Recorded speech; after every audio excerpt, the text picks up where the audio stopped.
history. It's like time travel without the consequences.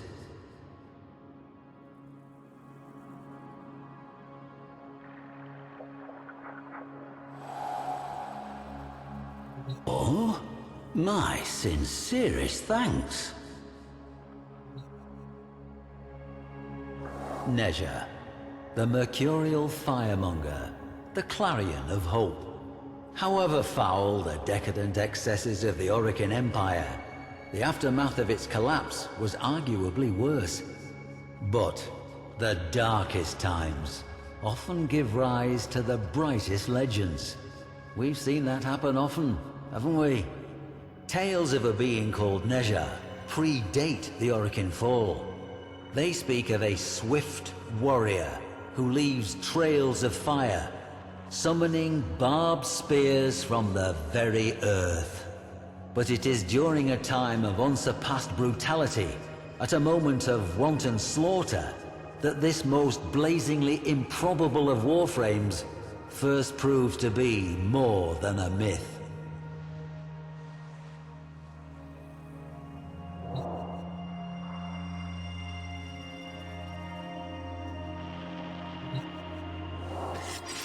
This blade, a tongue of exquisite flame in cold metal, it was unearthed by a poor farmer of Reshantur as he followed his hulking plough beasts across fields he would never own.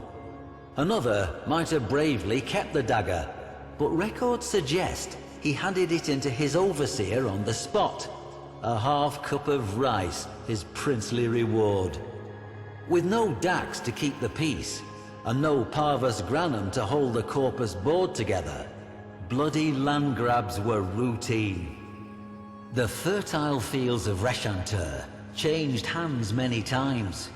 With each hostile takeover, slain workers became fertilizer for the next yield of crops, tended by the survivors.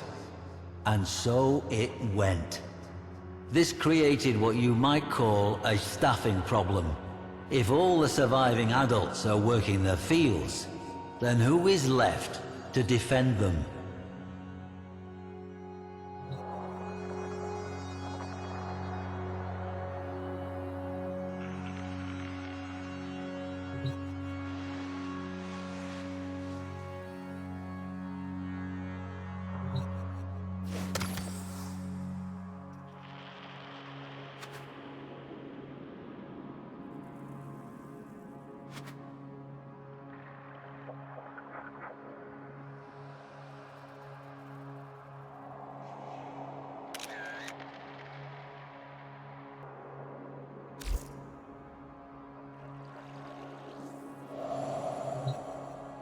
Children, that's who.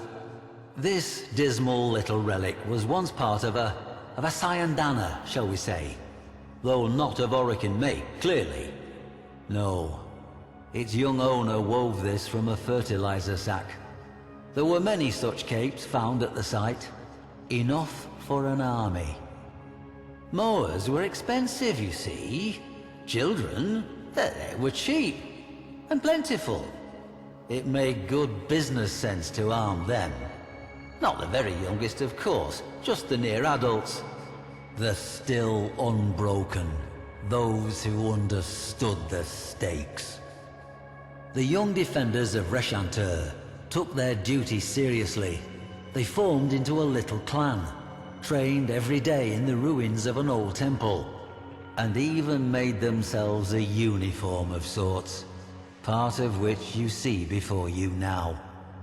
But this humble cape was modelled on something even older. The Sayandana of Nezha himself, displayed here, before you.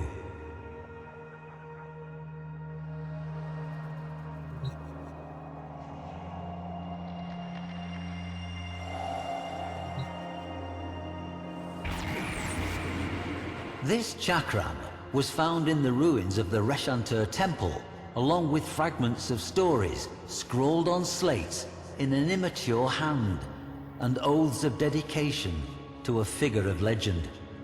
It seems the child soldiers of Reshantur took courage from the tales of Nezha, adopting him as patron and protector.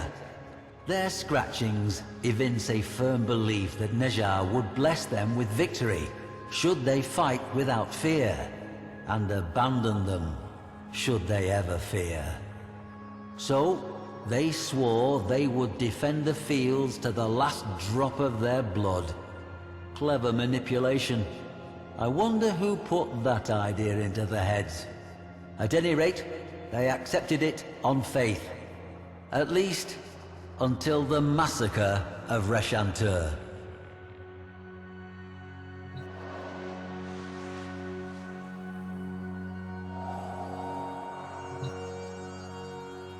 This spear, modelled on Nezha's own, was found buried in scorched soil.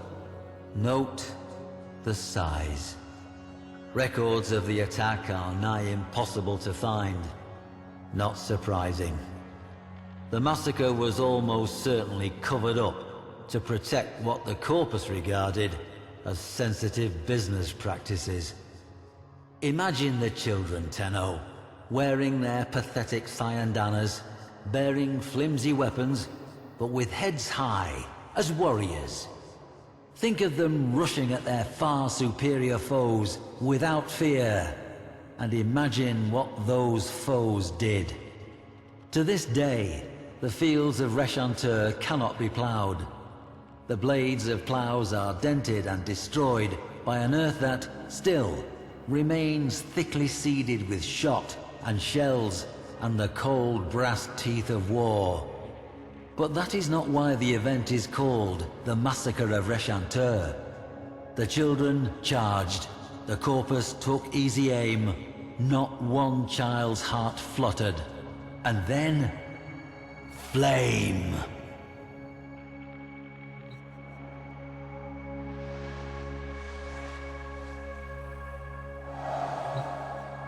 The corpus surveyor, Yena Zasperin, says she found a solitary child wearing this helmet in the midst of a charnel field of remains. But they were the remains of corpus troops, some dismembered, some impaled, all burned. Nezha did it, the boy said calmly. He flew down from the sky and tore the enemy asunder with wheels of flame. When a child fell, he would raise them up again. Nezha moved quick as a scimitar, and the earth burned where his feet touched. Now the others had gone with Nezha, part of his celestial army. The boy had stayed behind to tell the story. To Zasperin, the boy was merely traumatized. The massacre, probably a mutiny within the corpus ranks. But Reshanter has been excavated, and every single one of the thousands of blackened bones that were gene-tagged had belonged to an adult.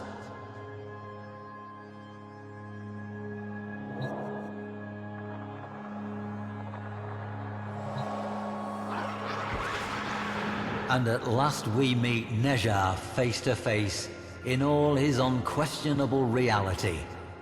Did this Warframe model itself on the myths to take on the mantle of a mythic hero, or were the myths left in the Warframe's wake, a blazing trail to light the way?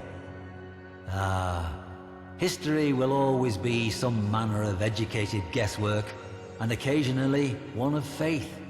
Perhaps in some deeper stratum, we will find the lost children of Reshanter, sad little clusters of bones, not saved at all. But I have faith we will not. I leave you with this.